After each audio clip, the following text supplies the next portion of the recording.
Arsip prosa ini kayak seperti apa ya? Seperti pintu gerbang yang membuat saya itu tertarik ke sejarah Madura sebenarnya. Karena dari arsip prosa inilah saya itu apa sih yang sampai sekarang itu yang belum ditulis oleh orang Madura tentang Madura.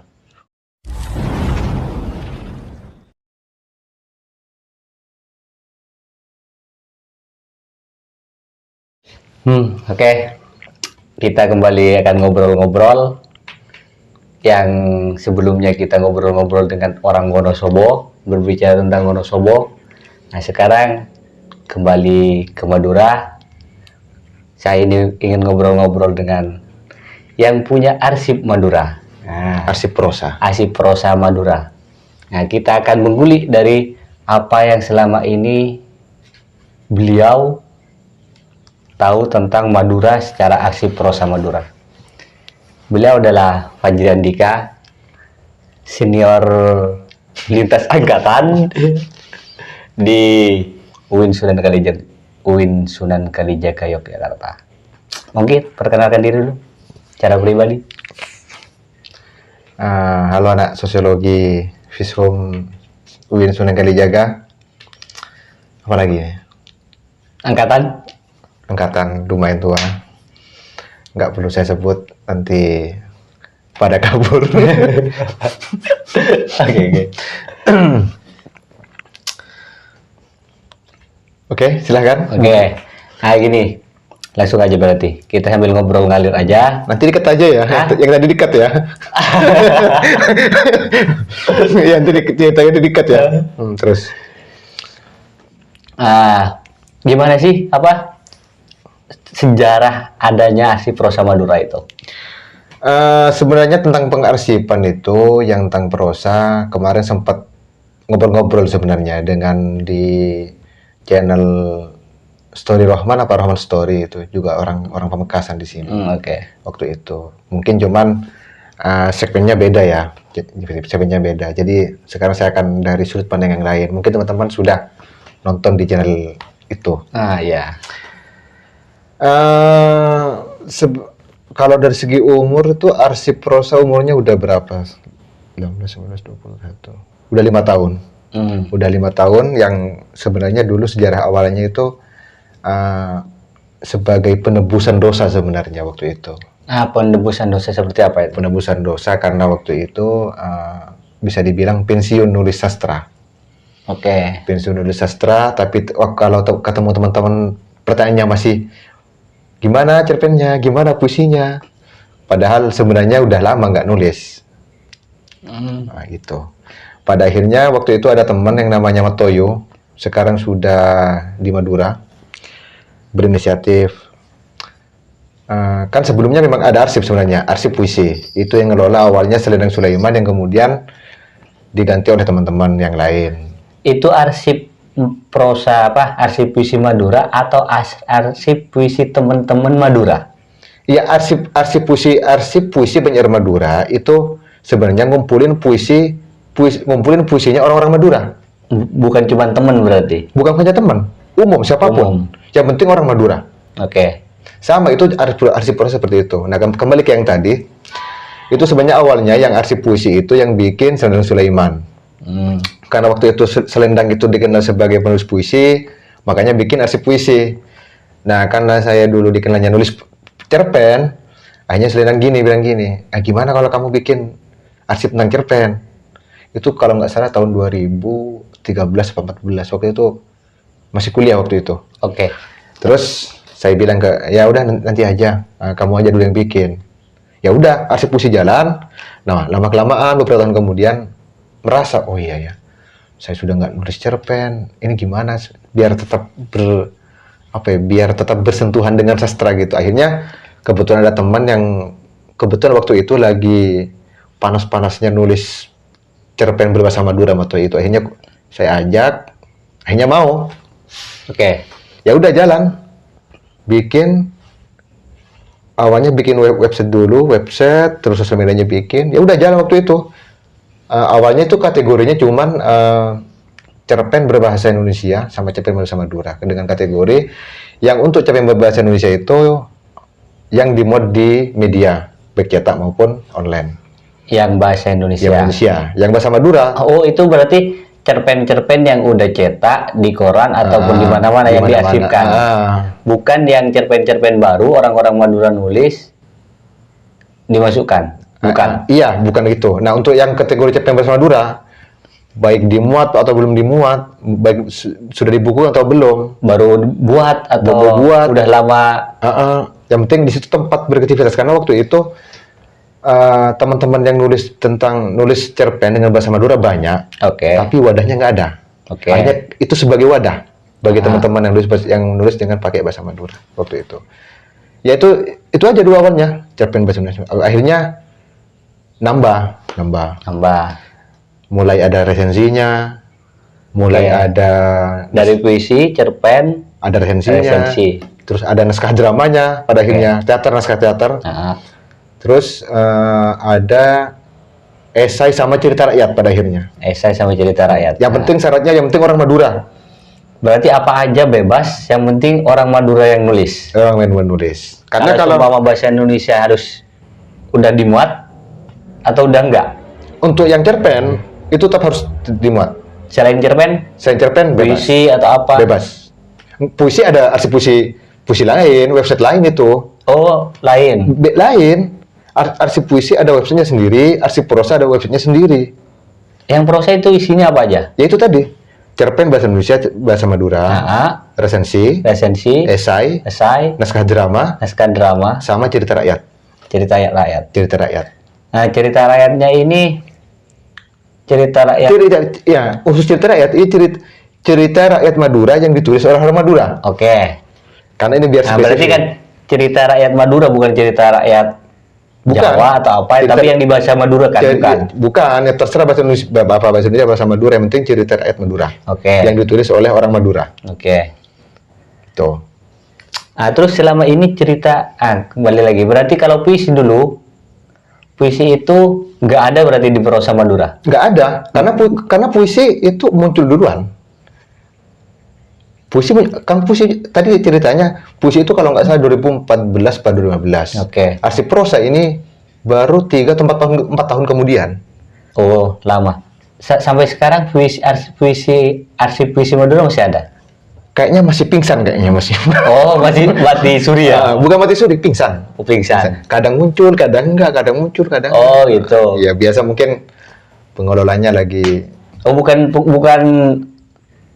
dikelola orang. beda. Beda pengelola. Yang arsip prosa itu saya sama Toyo. Oh, yang iya, arsip iya. puisi sekarang Maniro dan kawan-kawan. Oke. Setelah diselendang, akhirnya diserahkan ke Maniro.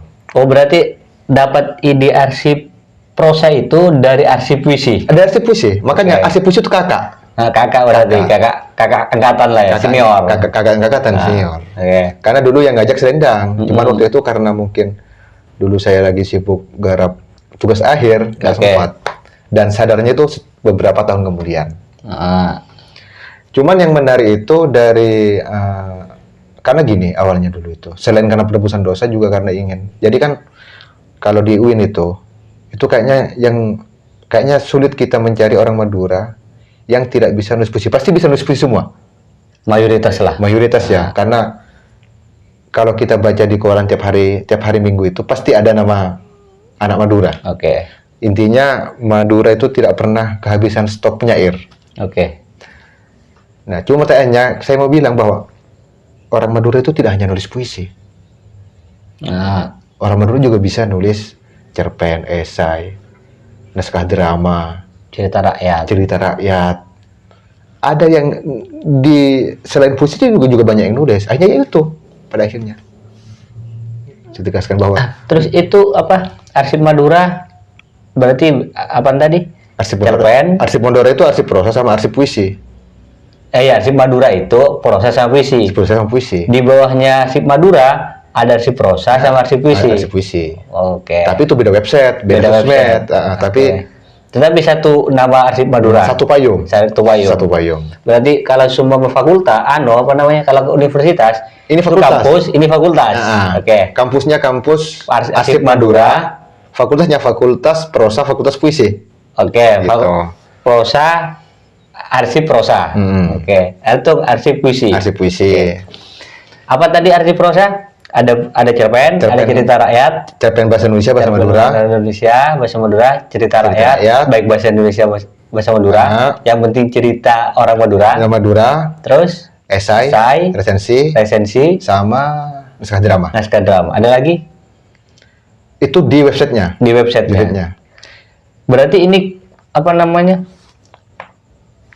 Aktif di website atau udah pernah dijadikan buku? Pernah. Berapa kali? Pernah. Itu yang mana? Apa keseluruhan? Apa cuman cerpen? Puisi pernah, cerpen pernah. Untuk sementara itu kemarin cuman cerpen. Cerpen bahasa Indonesia, bahasa Madura. Itu kerjasama dengan teman-teman teater di Sumeneb. Oh, kalau semua di arsip prosa itu baru cerpen. Kalau semua di puisi udah pernah juga? Udah pernah. Sekali. Sama-sama sekali. Oke. Yang arsip prosa ini tahun kemarin. Awal 2022. Apa namanya? Nanti mungkin ada yang pengen tahu. Nanti bisa dilihat di websitenya atau di link ya. Oh ya. Di deskripsi. Oke. Di deskripsi nanti link arsip prosa Madura tak kasih. Cuman seperti bilang tadi bahwa itu cuma di website. Kalau di sosial media, nah ini sebenarnya makanya saya heran kemarin kalau ngomongin sejarah Madura, teman-teman. Pasti Fajri. Itu sebenarnya saya sih, padahal saya itu kan sosiologi. Oke. Nah, cuman sebenarnya arsip prosa ini kayak seperti apa ya? Seperti pintu gerbang yang membuat saya itu tertarik ke sejarah Madura sebenarnya. Karena dari arsip prosa inilah saya itu sering ngepoin literatur Madura, khususnya Sumeneb. Oke. Baik itu gambar maupun literatur, segala macam. Mau tidak mau harus mempelajari. Nah, beberapa misalkan kayak gambar-gambar atau foto zaman Hindia Belanda itu banyak saya posting di sosial media arsip prosa, baik di Instagram maupun Facebook. Sebenarnya itu membuka pintu gerbang untuk mengetahui lebih dalam tentang sejarah Madura. Meskipun dia sampai sekarang tetap dangkal. Karena ya seperti sekali lagi bukan anak SKI Fakultas Adab. Ya. Cuma kebetulan sekarang lagi suka aja. Tetapi walaupun anak SKI, tetapi kalau tidak mempelajari kayaknya tetap tidak tahu. Ya apa saja sebenarnya. Nah, itu maksudku. Makanya meskipun orang Madura kalau tidak ingin tahu nggak tahu, kalau nggak minta dia tahu. Kenapa orang-orang mindset kalau pengen tahu boleh minum ya? Iya. Kalau coba pengen tahu tentang Madura ke Fajri Andika, karena yang orang Madura tahu. Enggak semua orang Madura lah ya. Iya, maksudnya orang Madura yang ada di Jogja itu sama siswa tahu kalau Fajri Andika mengelola arsip prosa Madura. Padahal yang di arsip itu sebenarnya yang di websitenya itu hal-hal yang berhubungan dengan sastra. Orang Madura. Nah, dengan sastra lah ya. Bukan sejarah Madura kan? Bukan sejarah Madura, tapi secara spesifik sastra. Oke. Rokok boleh ya? Iya, santai. Terus gini, tadi ada cerita rakyat. Yang jelas pengelola arsip prosa tetap akan membaca sebelum dimasukkan ke website. Iya. Cerita rakyat satu aja atau dua yang sekiranya menarik untuk dipublik sekira ini wajib orang Madura tahu. Justru itu dari sekian atau juga untuk memperkenalkan ini loh cerita rakyat orang Madura. Justru itu yang menarik. Jadi dari sekian kategori yang ada di website itu, justru yang paling minim kontributor itu tentang cerita rakyat. Paling minim kontributor, paling minim ditanyakan. Justru yang paling ditanyakan itu cerpen berbahasa Madura sama naskah teater. Itu kalau untuk teater, itu bisa teman-teman teater, baik teater yang di Jogja, di Surabaya maupun di Madura. Oke. Bahkan kadang request. Begitu pula dengan cerpen. Nah, justru yang paling sedikit ini cerita rakyat. Sebenarnya kemarin kami itu pengen merepost atau memuat ulang itu cerita-cerita rakyat yang ditulis oleh Pak D. Pak D Zaimron. Itu dalam bentuk buku.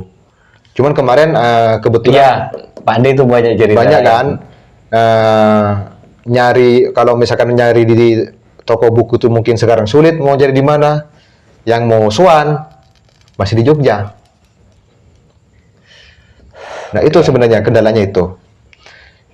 Justru ya kalau yang sekarang ada di website itu sebagian ya, misalkan orang Sumeneb, maka dia akan menulis cerita rakyat di tempat di mana dia lahir. Misalkan orang Sumeneb, misalkan Gapura. Oke. Dia akan menulis cerita rakyat tentang Gapura.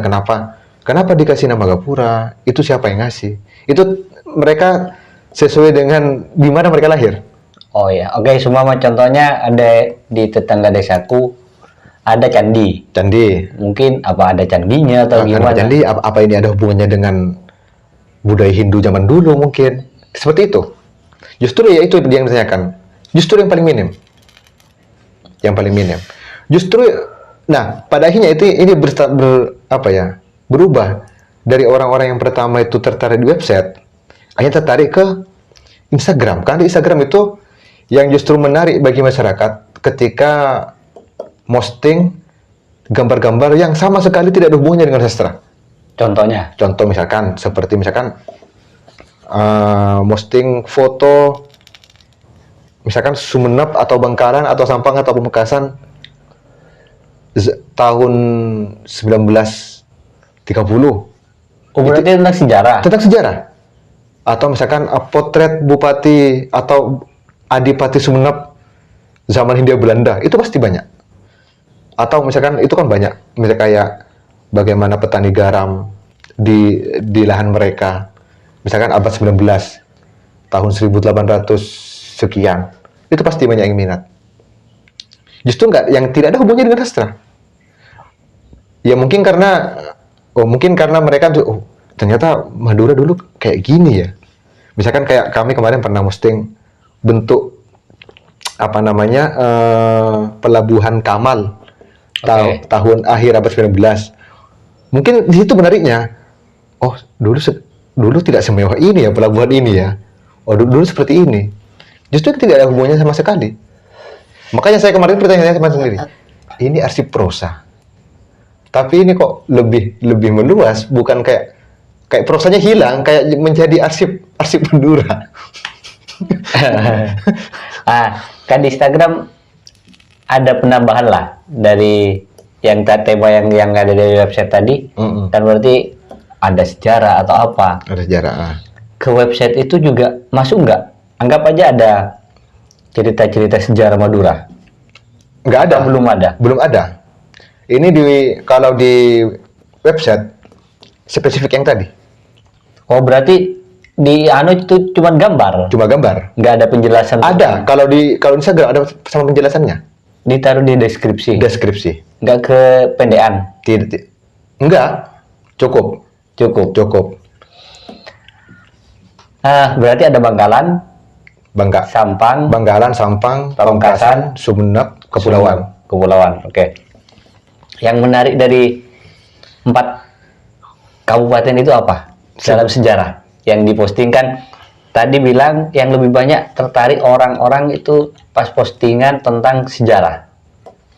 Yang menarik dari 4 itu apa aja?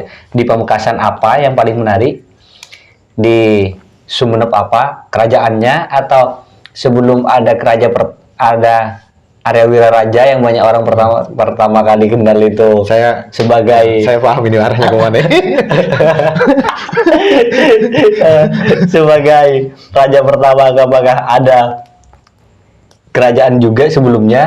Sebenarnya atau karena ini per kabupaten? Sebenarnya setiap dari Bangkalan dulu, nanti ujungnya ke Sumeneb. Enggak, sebenarnya ini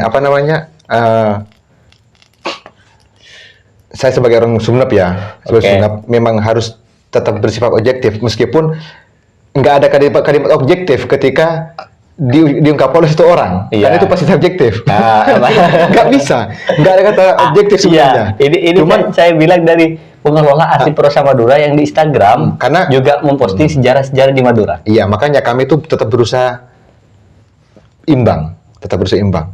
Objektif tapi ada subjektifnya. Ya, yang namanya pribadi pasti subjektif kan. Tapi tetap berusaha imbang. Bisa imbang. Ya, jadi sebenarnya sama-sama menarik.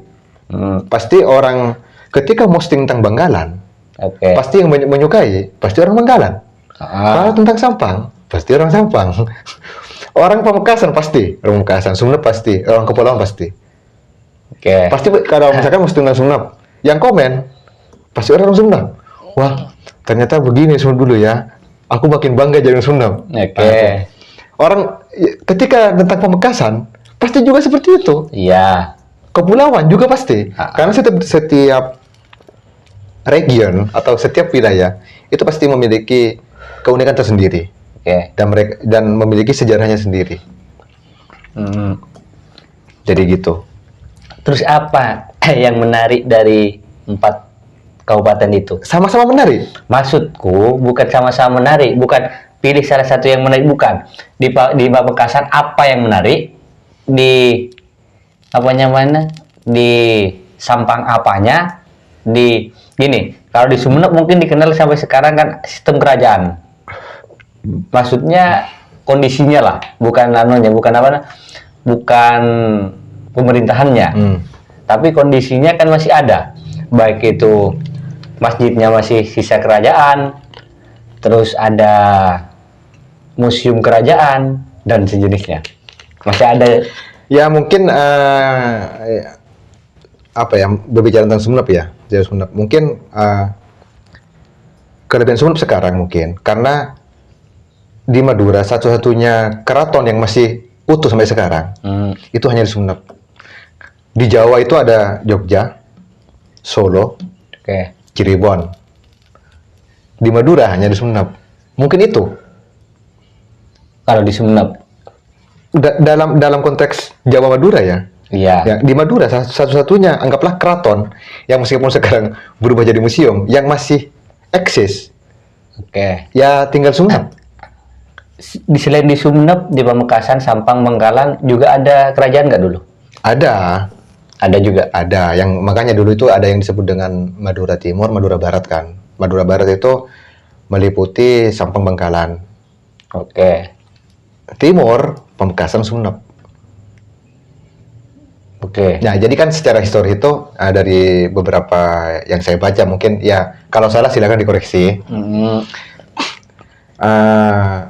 Ada kerajaan Sumenep, ada kerajaan Pamekasan, dulu namanya kerajaan Pamelingan. Pamelingan. Sekarang jadi nama stadion. Oke. Di barat itu dulu kerajaan Madura. Kerajaan Madura dulu itu Langsung namanya kerajaan iya, Madura. Jadi awalnya dulu keratonnya itu di Sampang. Pada akhirnya pindah ke Bangkalan. Jadi ini satu wilayah sebenarnya. Oh, Sampang dengan Bangkalan itu satu wilayah. Satu wilayah. Kalau seumpama ada di desaku itu dulunya Banwaju karena terlalu banyak. Makanya dipisah jadi Banwaju Timur dengan Banwaju Barat. mungkin ini pembacaan saya kurang nih. Mungkin pada saat memasuki zaman Hindia Belanda. Nah, ini mungkin ada terjadi pemekaran. Oke. Gitu. Berarti dulu di Madura itu ada 3 kerajaan. Ada 3 kerajaan. Cuman yang eksis sampai sekarang, Nggak ada yang eksis. maksudku Keratonnya. yang masih eksis dan peninggalannya yang masih eksis. Kalau peninggalan di Pamekasan sama yang di Bangkalan itu pasti masih ada. Museumnya juga ada. Pertanyaan gitu maksudku. Nah sekarang kan kalau di Sumenep, cuman bedanya dulu keratonnya masih ada yang sekarang beralih fungsi menjadi museum. Nah kalau saya yakin karena belum berkunjung ke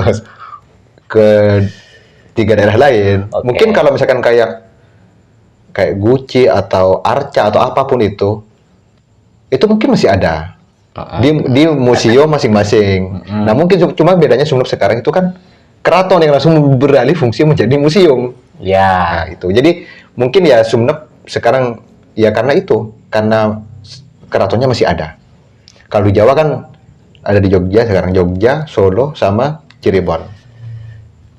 Ya. Sebenarnya dari keempat daerah ini ya mereka memiliki sejarah sendiri dan sama-sama besar.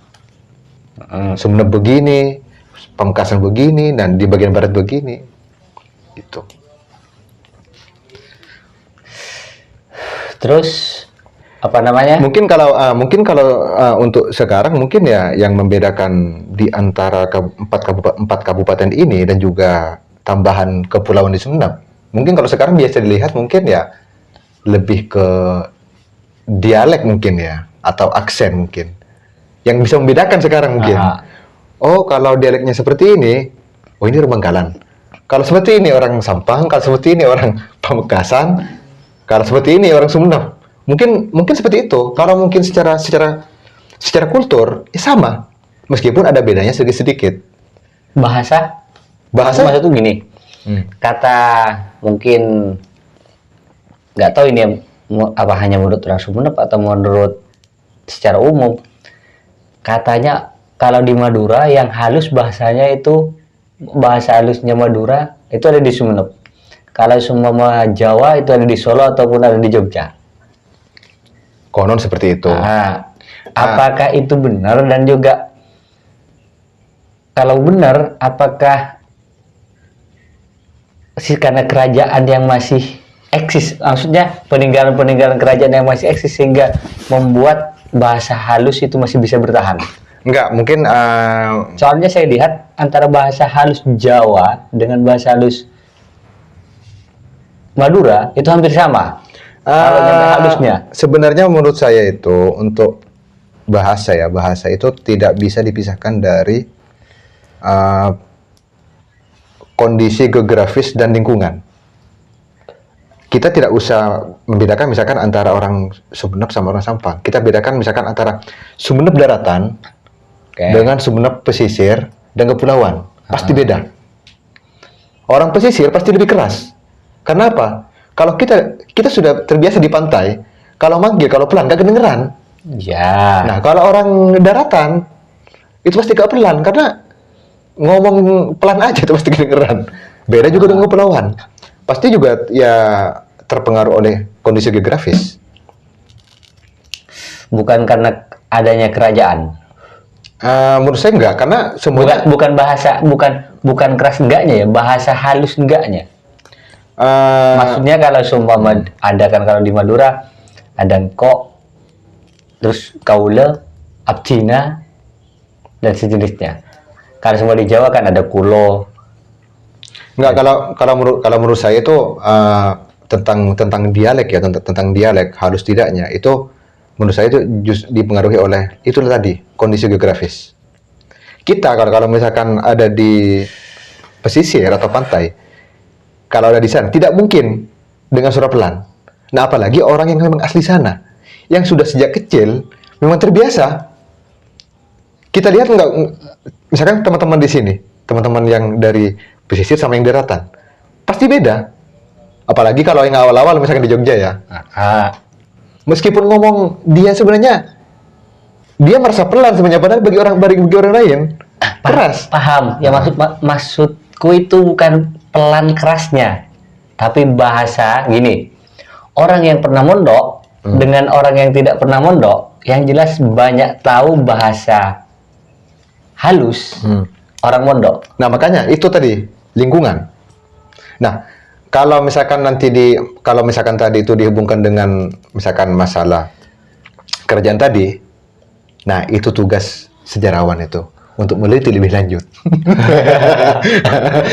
Masalah sebelum area Wiraraja atau ada kerajaan sebelumnya? Apakah ini ada hubungannya dengan kerajaan tentang tadi halus enggak ini? Nah, itu tugas sejarawan. Oke, sekarang saya melihat sebagai sosok sosiolog, gimana Madura tentang menurut pandangan sosiolog Uin Sunan Kalijaga? Angel ini, Mas.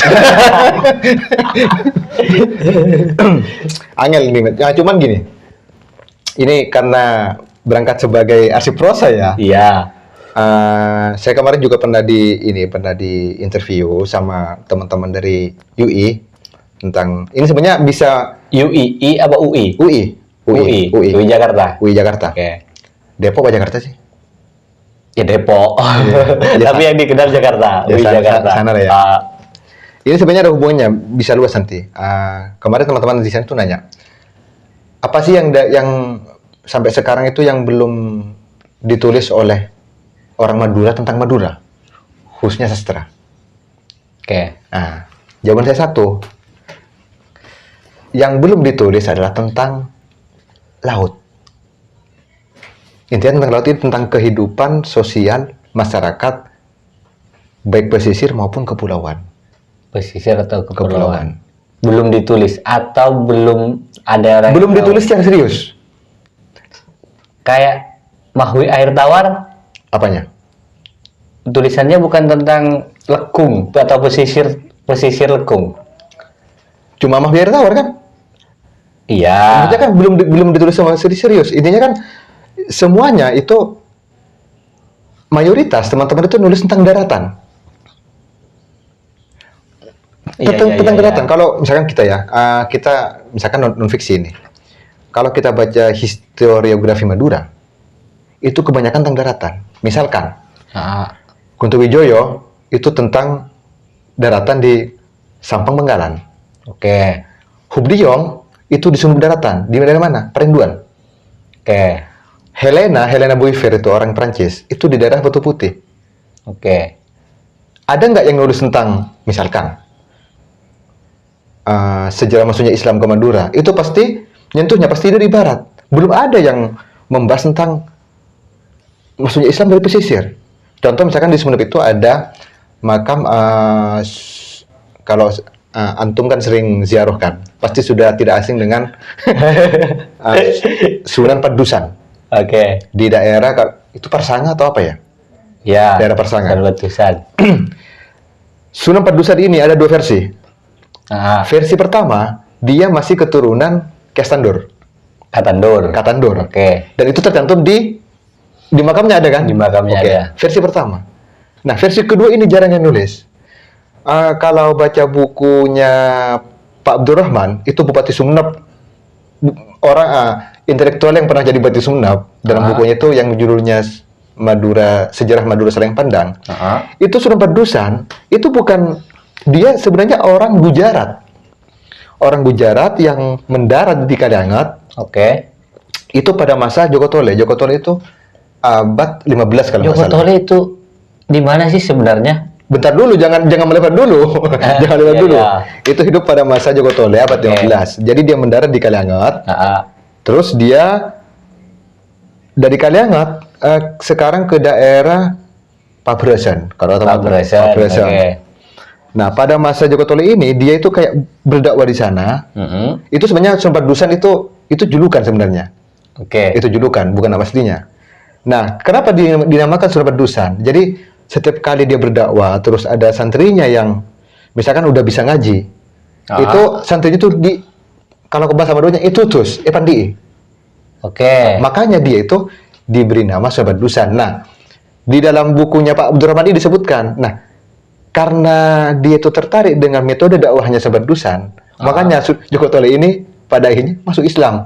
Yang pada akhirnya Sunan Padusan ini pindah ke Batu Putih, yang waktu itu kan keraton di Batu Putih. Oke. Begitu ceritanya. Ini kan udah dua versi. Berarti di versi itu bukan keturunan Katandur. Bukan. Walaupun Katandur itu kan juga bukan nama aslinya. Kan juga Sunan Padusan itu kayaknya juga orang tua, yang saya tahu orang tua dari Kiai Ahmad Ali Barengpeng. Ya, tahu ya. Nah, ini kan, Ya, kalau semua itu juga apakah nah, kalau atau enggak gini? kalau Kiai Ali ini dengan Katandur, memang ini memang berhubungan mereka. Ini masih istilahnya masih keluarga, Keturunan. masih keturunan. Kalau kita baca di silsilah di makamnya kan ada di sana. Iya. Nah, makanya Tapi kan orang tuanya Kemat Ali itu Patusan. ya gini, Atau enggak, jangan-jangan ada dua Patusan yang ada di Madura. Contohnya gini. Sekarang kan banyak sufi atau apa. Atau enggak Sunan, dulu Sunan. Kan ada Sunan Ampel, Sunan Kalijaga, Sunan apa. Mungkin itu Patusan itu seperti Sunan. Jadi walau putranya Katandur atau orang tuanya Kiai Ahmad Ali juga dijuluki Patusan, tapi Patusan siapa? Yang satunya yang diteliti siapa tadi? Yang ditulis Pak Abdurrahman. Pak Abdurrahman itu juga Patusan siapa? Nama belakangnya mungkin orang yang berbeda, tetapi namanya sama-sama dijuluki nama Patusan, tapi nama belakangnya itu diketahui. Makanya apa namanya yang paling penting sebenarnya dengan adanya apa ya, dengan adanya data yang berbeda ini, ini kan sebenarnya tugas kita sebenarnya anak muda kan untuk mengerti lebih lanjut, terutama yang berhubungan dengan kemaritiman. Karena Sumenep ini sekali lagi kepulauan dan belum mungkin sangat sedikit. Kalau kita baca historiografi itu, pasti fokus ke daratan, baik itu tentang sosial budaya, sosial ekonomi, sosial keagamaan. Fokus daratan, sedikit yang membahas tentang hal-hal yang berhubungan dengan laut. Nah, mungkin kalau mungkin di daerah lain mungkin kayak Pamekasan, Sampang, Bangkalan. Mungkin kan kalau Sampang punya satu pulau. Nah, ini Sumenep, khusus Sumenep ini. Khusus Sumenep. Iya, makanya ya sebenarnya tugas kita sebenarnya. Antum antropologi, saya ini dan alhamdulillah saya udah nulis draft ini sebenarnya. Yang mau ngasih sponsor silahkan untuk riset. Sudah nulis draftnya. Pandangan apa jangan? Pandangan sosiologi tentang orang Madura saat ini itu gimana? Tentang seorang sosiolog Win Sunan Kalijaga. Secara sosiologis ya. Secara sosiologis ini lebih kepada perubahan sosial sebenarnya. Ini saya itu hasil wawancara dengan teman yang kemarin sudah saya tulis jadi cerpen. Jadi mungkin perubahannya begini. Saya kemarin ngobrol dengan, ini tak sebutin nama langsung ya, biar real ya. Saya punya teman namanya Ilung ini orang Raas. Raas ini kan bagian dari Sumenep kan. Nyebrang ke sana sekitar 4 jam. Nah, saya nanya ke Ilung, gimana kehidupan masyarakat Raas? Nah, Ilung bilang, ya kalau dulu ya pasti melaut. Melaut. Terus Ilung bilang gini, yang aneh gini kayak katanya, apa? Bapak saya itu pelaut dan dikenal ahli, intinya dia itu ahli pelaut. Mungkin kayak Jack Sparrow ya. Ahli pelaut. Yang aneh apanya, Long? Saya kayak anak pelaut. Dan saya sekarang jangankan melaut, berenang aja nggak bisa. Ya ini kan kayak perubahan sosial kan? Terus saya nanya, apa kira-kira Long faktornya kok bisa kayak gitu? Ya mungkin karena saya dari SMP atau MTS itu sudah merantau ke Jawa. Intinya tidak hidup di sana. Nah, mungkin itu yang membentuk pola kehidupan dia. Tapi kalau masalah renang enggaknya kayaknya kita biasanya orang-orang diajarin masih dari enggak, ini kan menggambarkan bahwa kayak apa ya, kayak tidak ada generasi kan sebenarnya kan. Justru itu dengan kalau generasi menurutku seperti pemanjat siwalan, pemanjat itu juga nggak ada. Sudah nggak ada yang muda-muda. Nah, itu Ilung ya, itu Ilung ya. Saya juga kemarin ngobrol sama teman yang pesisir itu. Apakah orang-orang pesisir itu masih banyak yang melaut atau anak-anak mudanya itu tertarik untuk melaut mengikuti jejak orang tuanya gitu kan? Justru kan dia ngomong, temanku ini ngomong, justru di sana sekarang itu mereka kalau misalkan secara ekonomi mau kaya, bukan melaut, merantau. Merantau. Nah, ini kan perubahan sosial ya. Perubahan sosial. Ini di daerah kepulauan dan pesisir. Kalau di daratan, ini karena saya terbatas ya riset ya, karena hidup di Jogja ya. Hidup di Jogja. Kemarin juga ngobrol jadi ada teman itu wisuda di sini. Terus tentu orang tuanya ikut kan. Terus orang tuanya ngobrol gini. Nus Jong, sekarang itu di rumah itu sudah nggak ada anak muda katanya. Anak mudanya tuh sudah banyak. Jadi bahkan sebelum lulus sekolah pun sudah merantau. Ya dia cari duit. Terus beliau bilang gini. Ya sekarang kalau misalkan kayak ada hajatan, nikahan ini yang apa tuh namanya? Ya yang terjun itu orang-orang tua. Kayak kehabisan stok anak muda. Atau gini, bukannya gini. Saya lihat kalau orang Madura secara umum di negara mana sih yang tidak ada orang Madura? Pertanyaanku. Atau kalau di Indonesia di kecamatan mana yang tidak ada orang Madura? Atau bahkan kalau di Jogja, di desa mana yang tidak ada orang Madura? Kayaknya ada kan? Ada. Meski satu dua. Mungkin kalau orang bilang itu kan Jangan-jangan orang-orang Madura itu udah diajari oleh nenek moyangnya untuk merantau. iya, makanya itu laut itu sebenarnya. Laut itu sebenarnya kan. Jadi ada orang yang bilang bahwa yang ahli pelaut itu Sulawesi. Yang kedua Pelaut Madura gitu kan. Dan sekarang itu banyak. Jadi kalau orang Sulawesi atau Sumatera suka merantau. Mungkin kalau Madura sebenarnya sama juga. Ya termasuk kita sebenarnya. Gitu. Maksudku, kalau secara yang saya tahu ya, nggak tahu kalau semua daerah-daerah lain. Yang saya tahu hanya orang Madura yang ada di seluruh dunia. Bahkan kalau di Indonesia ada di seluruh kecamatan dan bahkan di Jogja ada di seluruh desa. Nah, itu perlu kita riset itu. Nah, itu perlu kita riset.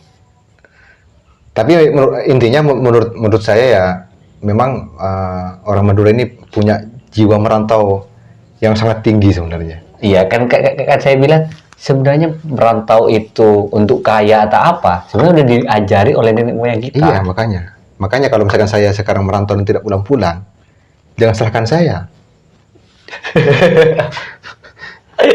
Tapi bukan alasan lain kan? Kalau menyalahkan saya itu sebenarnya kayak menyalahkan nenek moyang saya itu. Iya, paham. Tetapi bukan alasan lain kan? Cuman itu dijadikan embel-embel. Nah, itu jangan diteruskan ya.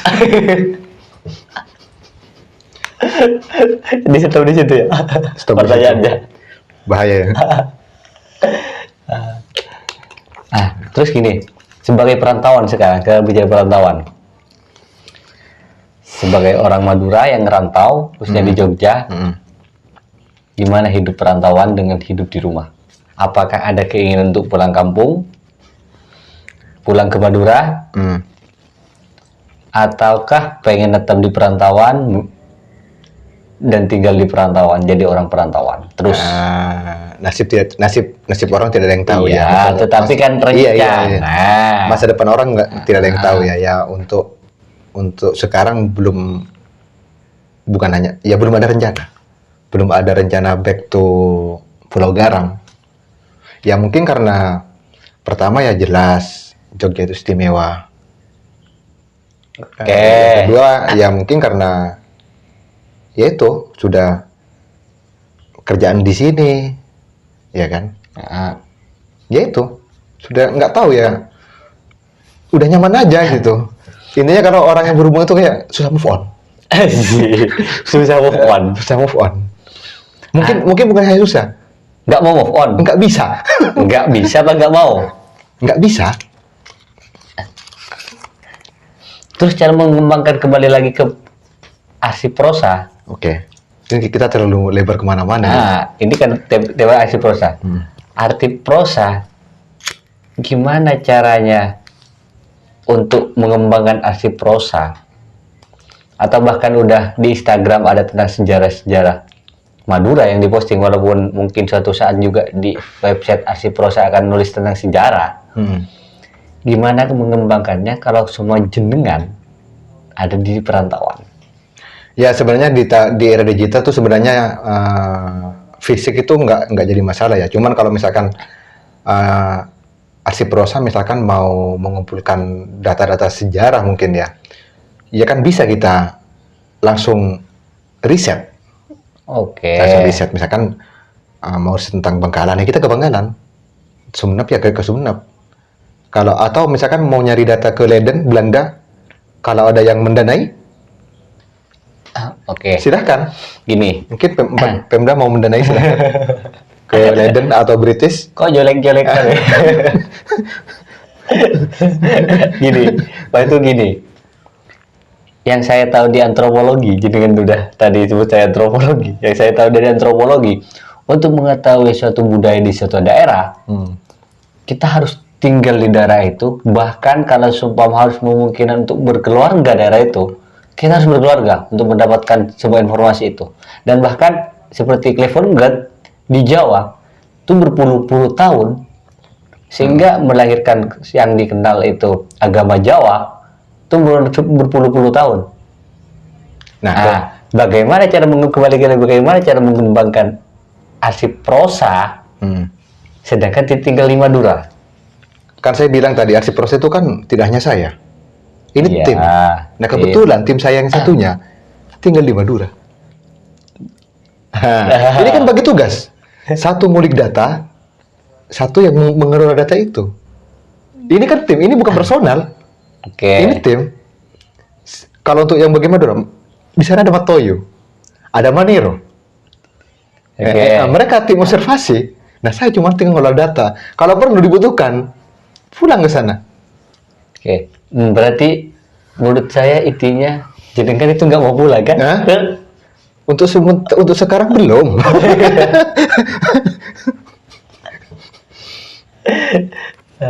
Apa sih kenyamanan di Jogja itu sehingga tidak mau pulang? Nah itu tidak bisa dideskripsikan itu. Ini saya melihat teman-teman saya yang merantau. Kita tinggalkan dulu arsip. Kita berbicara perantauan seorang Madura. Saya melihat orang Madura yang merantau baik itu ke Malang, Surabaya, Jakarta, Jogja, Solo, Semarang, dan bahkan ke luar negeri. Mayoritas 90% mereka pulang kampung. Tetapi yang saya lihat yang ke Jogja, 90% yang tidak pulang kampung. Nah itulah ada kata namanya istimewa. Pasti ada penjelasan yang bisa untuk ini. Penjelasan kenapa harus memilih Jogja. Bahkan walaupun tidak punya uang atau apa, kenapa tetap Jogja yang dipilih? Pengalaman pribadi ya? Iya, saya berbicara tentang pribadi, bukan berbicara tentang umum. Mungkin kalau saya sendiri. Pandangan Fajri Andika, Juventini. Udah jangan diteruskan.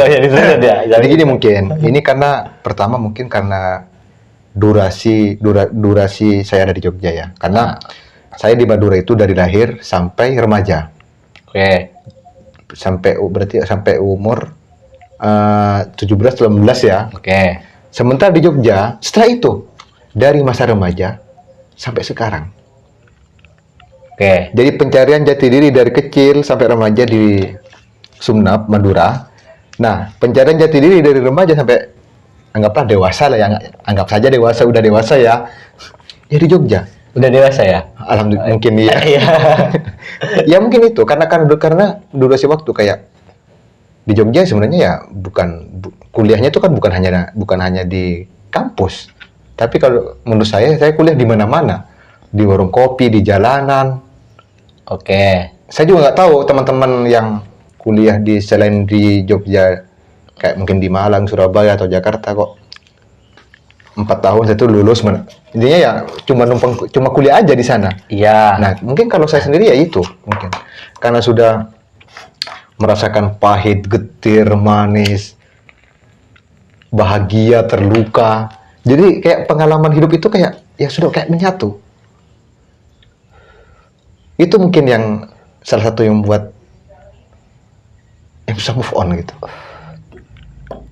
Nah, ada menurutku masih. Kalau semua kayak gitu, euforia seperti itu semua di daerah kayaknya tetap sama.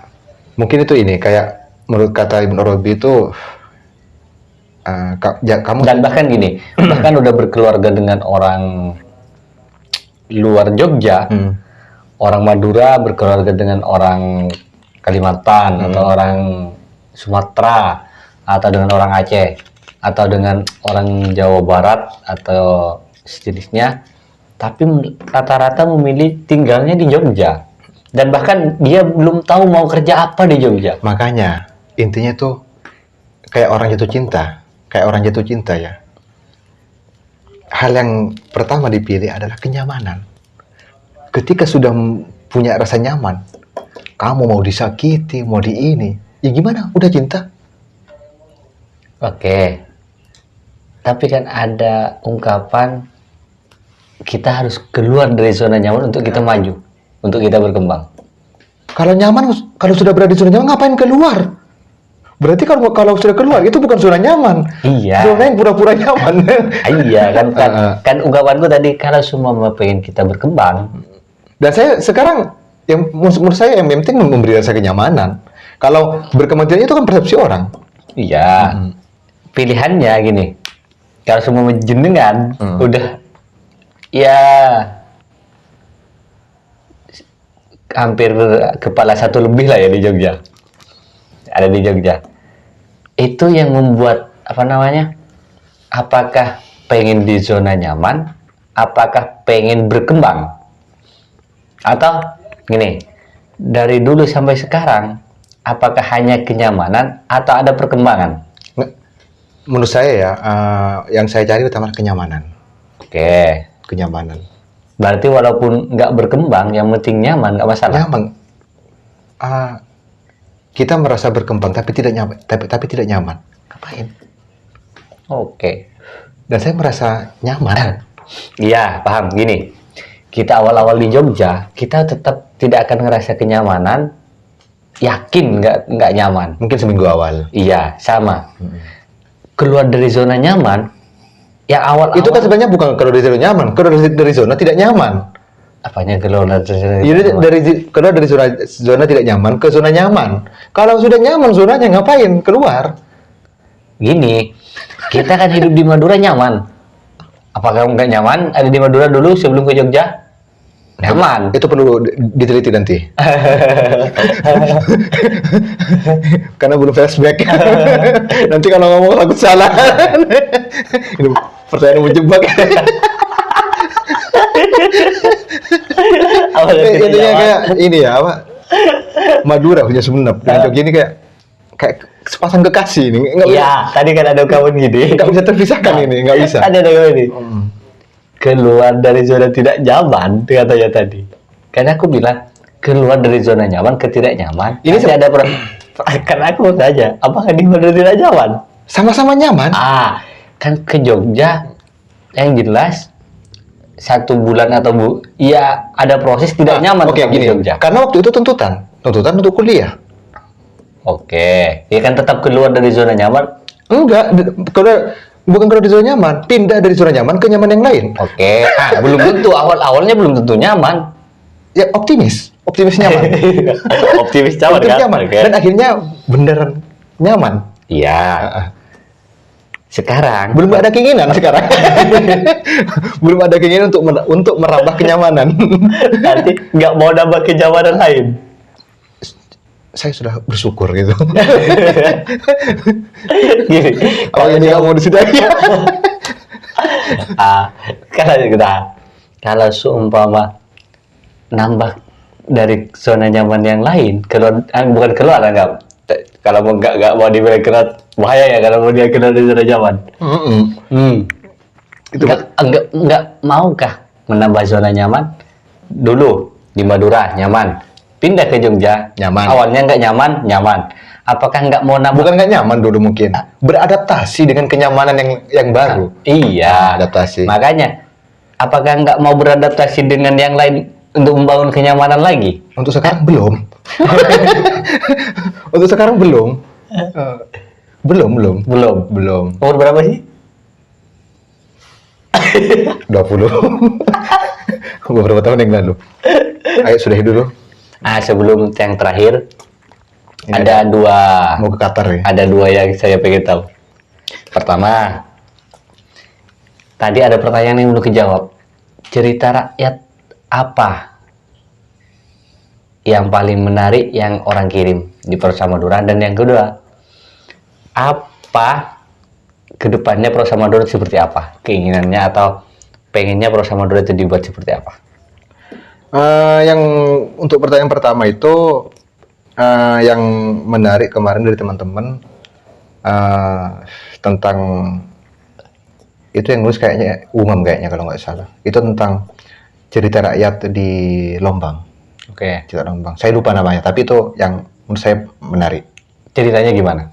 Nah itu saya lupa, tapi itu menarik. Yang diinget. Saya Ya cuma itu yang diingat.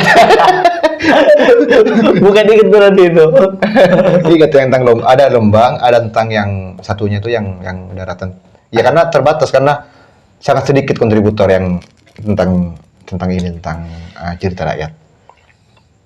Padahal cerita rakyat Madura tuh banyak. Makanya teman-teman itu sampai sekarang pengen ngarsip cerita rakyat karya-karya Pak Rizal Imron. Nah, untuk kedepannya karena zaman itu terus berubah, maka mau tidak mau kita harus beradaptasi dengan perubahan itu. Mungkin kalau dari kemarin dan sampai sekarang arsip prosa itu masih bermain di Instagram, Facebook, Twitter, dan website. Mungkin ini keinginan kami kedepannya ya mau merambah ke YouTube, dan itu tidak hanya berbicara tentang spesifik tentang prosa, tapi tentang apapun yang berhubungan dengan Madura, terutama tentang sejarah dan peradaban Madura.